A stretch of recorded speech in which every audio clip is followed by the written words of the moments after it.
अब हम किसी से कहते हैं, आप भी कहते हो कि परमात्मा के चरणों में चलो, भगवान का नाम लो, परमात्मा के निकट पहुंचो, भक्ति करो, ये मनुष्य जीवन बर्बाद हो जाएगा।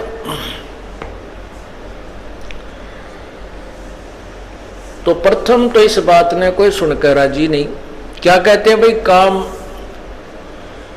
काम भी तो करना है, सत्संग में जाए तो के पार पड़े है, के पूरा पट्टे है। यानी कोई ना कोई बहाना ऐसा अड़ा कर बैठ जाते हैं कि वो कहने वाला चुप ही, समझाने वाले को चुप ही होना पड़ता है कि भाई यो नहीं मानना, कति ढीठ हो रहा है। तो उसके बारे में परमात्मा बताते हैं। फिर इसकी विरानमाटी शुरू होती है इस प्राणी की। जब तक पिछले जन्म के पुण्य आपके साथ हैं, अर्थात आपकी बैटरी चार्जड है और वर्तमान में चार्जिंग पर नहीं लगाई है, तो जब तक पूर्व जन्म की चार्ज, उसमें जितनी चार्जिंग हो रही है वो उतने समय तक तो पूरा काम करेगी। और जब वो डिस्चार्ज हो जाएगी, आगे चार्जर है नहीं, तो वो एक कदम बंद हो जाएगी। ना कोई पंखा चलेगा, इन्वर्टर की जो बैटरी चार्ज की जाती है, तो जब तक वो चार्जड है तब तक तो पंखा भी चल रहा है, बल्ब भी जग रहा है, कूलर भी घुमा रही है। और भविष्य में वो चार्ज नहीं की गई तो एक कदम बंद हो जाएगी, ना पंखा चलेगा और ना कोई उजाला रहेगा। परमात्मा क्या बताते हैं कि जो पुण्यात्माएं ये कहते हैं कि हमने शराब पीते हैं, ना हम किसी का बुरा करते हैं, ना हम बीड़ी तंबाकू प्रयोग करते हैं, तो हमें नाम लेने की क्या आवश्यकता है? हमने तो नाम ले ही रखा है, हम तो भगवान के वैसे ही निकट हैं। पुण्यात्माओं, यही ज्ञान सत्संग में समझाया जाता है जो हमें नहीं है। जो हमें ज्ञान नहीं है वो परमात्मा की वाणी से ही तुलना की जाती है, और परमात्मा की वाणी को हमें अंतिम मानना होगा, क्योंकि उसके वचन में कमी नहीं है। यह तो हमारी अज्ञान सोच है कि हम इस पर कितना तोल सकते हैं। हमारा जो मेजरमेंट टेप है वो ISI मार्क नहीं है, वो छोटी बड़ी है, तो हम उसी से नापते रहते हैं। तो वो मेजरमेंट, वो नाप तोल ठीक नहीं। हम संतों की वाणी जो ISI मार्क है उससे तोलेंगे और फिर अपने जीवन को सुचारू करेंगे तो हम सफल होंगे। तो उनके लिए बताया जाता है कि ठीक है, बहुत अच्छी बात है, ये तो मानुष जीवन का प्रथम कर्तव्य है, किसी का बुरा नहीं करे, सोचे भी नहीं। और बीड़ी शराब मांस तम्बाकू तो ये तो मनुष्य आहार है ही नहीं।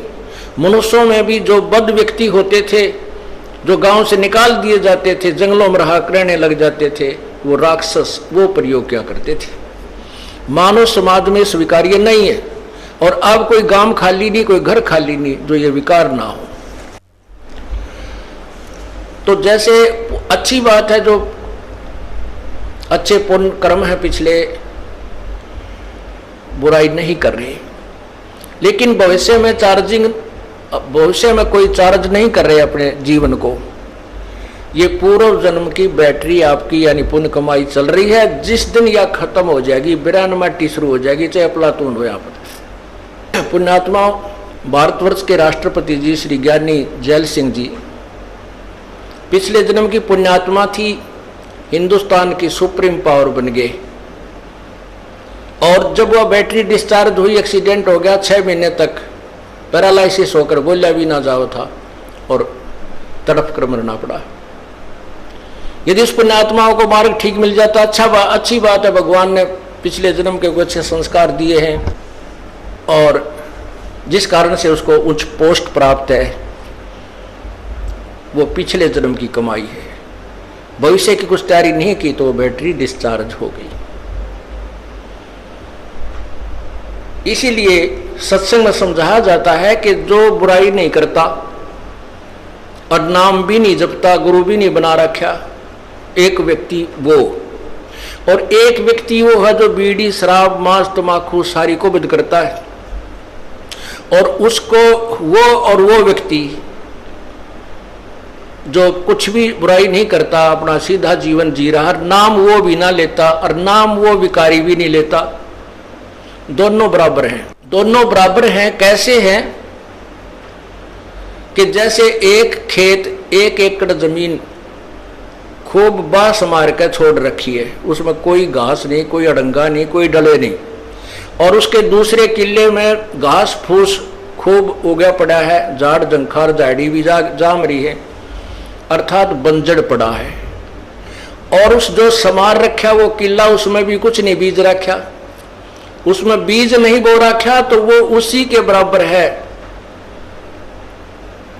दोनों यूजलेस हैं, व्यर्थ हैं। अब किसान जो होता है वो बड़ा परिश्रमी, और उसको ज्ञान होता है कि जो ये बंजर जमीन पड़ी है ये भी उपजाऊ हो सकती है, उसका तरीका किसान को होता है। उस बंजर सभी जमीन को भी वो अपनी पूरे प्रयत्न से कभी पहले उस घास को काटेगा, झाड़ियों को गंडासियों तक काटेगा, फिर उसको जो है ट्रैक्टर से हल से उसकी गुड़ाई करके समार लेगा। और लाभ दोनों का जब होगा जब दोनों में बीज दिया जाएगा। एक वो पुण्यात्मा जो बुराई नहीं करता, एक वो जिसको हम पापात्मा कहते हैं, बुराई सारी करता है। जब वो सत्संग में आ जाते हैं तो वो संत रूपी जो किसान होता है वो दोनों को ही यूटिलाइज कर लेता है, दोनों को ही प्रयोग करता है, दोनों को सफल कर लेता है। ठीक है, जो पुण्यात्मा बुराई शराब बीड़ी शराब मांस तमाकू नहीं प्रयोग करती, तो वो तो समरा खेत है, उसमें तो बीज बोना शेष है। और जो सब बुराइयां करते हैं, डाकैते ही मारते थे, वो भी संतों के सत्संग ने सुनकर उड़ की भी वह खेत समर गया और बीज दिया, और बंजड़ जमीन गणी गजब की उग्या करे, बहुत जबरदस्त उपजाऊ होती है। पुराने इतिहास देख लो, जितने भी ज्यादा बद व्यक्ति थे, जब उनको सच्चा ज्ञान मिला उन्हें उस साइड में भी इतना डूंडा ठा दिया और आज सुप्रसिद्ध है। तो पुण्यात्माओं, ये तो मानुष जीवन समारे पार पड़ेगी, चाहे इस जन्म में या फिर कभी सूत बैठे कुत्ते गधे सुअर की जूनी भोग कर फिर मनुष्य जन्म में, यो काम तो करें पार पड़ेगी। अब आपको मनुष्य जीवन भी है और सत्संग सुनने को भी मिल रहा है। अब भी आप सफल नहीं होगे तो तुम्हारे जैसे निर्भाग नहीं, और आप जैसे भागवान भी नहीं, क्योंकि आपको परमात्मा ने मनुष्य जीवन दिया और ये तत्व ज्ञान आपके कानों तक पहुंचा दिया और आपकी रुचि बनी, और अब कभी रह गए फिर कितना ठिकाना धरती पर नहीं आपको।